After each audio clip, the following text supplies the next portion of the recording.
संघ बन चुका था, शपथ ली जा चुकी थी। परुष्टि शांत थी, पर आकाश में बादल घिर चुके थे।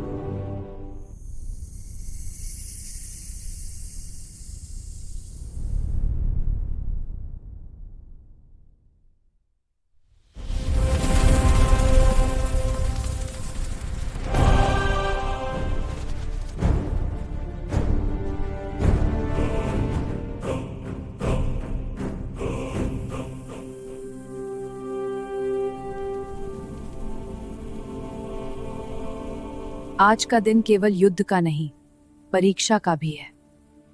राजा का धर्म होता है सुरक्षा, और धर्म रक्षा के लिए सब स्वीकार है। शत्रु केवल तलवार से नहीं, षड्यंत्र से भी वार करेगा।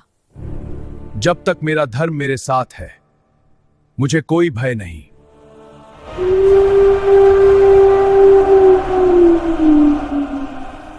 ये शंखनाद आपकी विजय का प्रतीक बने महाराज। आप इस भूमि के साथ साथ हम सबकी भी आशा है महाराज। यह युद्ध केवल भूमि के लिए नहीं है, यह विचारों का युद्ध भी है। प्रणाम गुरुवर। विजयी भवः राजन।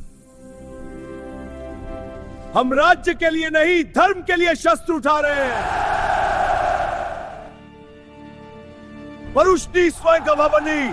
कौन है धर्म का सच्चा रक्षक? इंद्रदेव की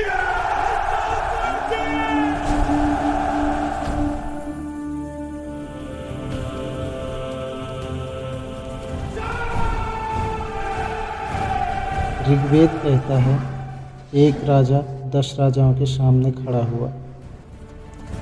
एक तरफ अकेला राजा, दूसरी तरफ 10 राजाओं का समूह।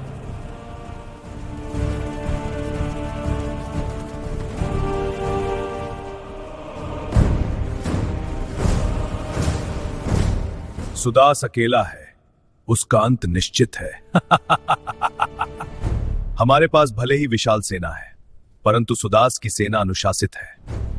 किंतु चारों ओर से दबाव पड़े तो बड़े से बड़ा अनुशासन टूट सकता है। हमें उसे नदी पार करके तट पर ही घेरना चाहिए। और यदि वर्षा हुई तो युद्ध का परिणाम देव ही तय करेंगे। हमारी एकता ही हमारी सबसे बड़ी शक्ति है। पहला प्रहार हम करेंगे। हम तीनों दिशाओं से आगे बढ़ेंगे, तो अब जल्दी ही निर्णय हो जाएगा।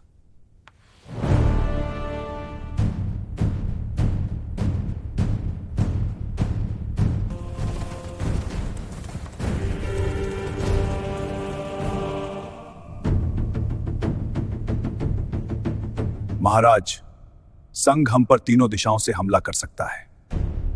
महामंत्री जी, क्या रणनीति होनी चाहिए हमारी? महाराज, हमें सामने दिशा वाली सेना पर हमला करना चाहिए। अन्य 2 दिशाओं पर हम एक एक कर हमला कर सकते हैं, परंतु उनकी संख्या हमसे कई गुना ज्यादा है। युद्ध में संख्या नहीं सेनापति, व्यवस्था और रणनीति आवश्यक है। बारिश का साथ हमें मिल सकता है, तो हम प्रतीक्षा करेंगे। बारिश हमारा शस्त्र बनेगी। यदि वे पहले आक्रमण करें तो हम उनके आक्रमण का जवाब देंगे, परंतु पहले आक्रमण नहीं करेंगे। हमारे अधिकतम सैनिक मध्य में रहेंगे। क्या सेना तैयार है? आपके आदेश की प्रतीक्षा है महाराज।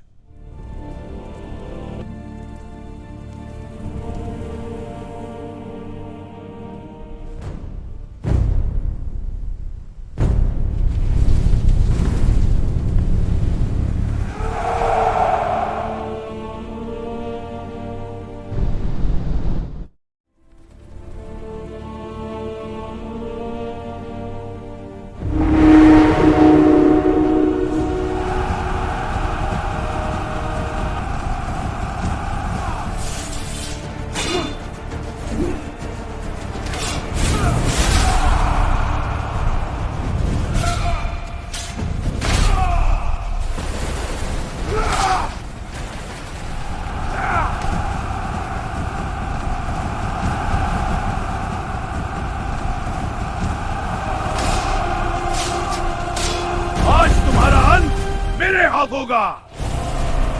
आज किसका अंत होगा ये तो समय ही बताएगा।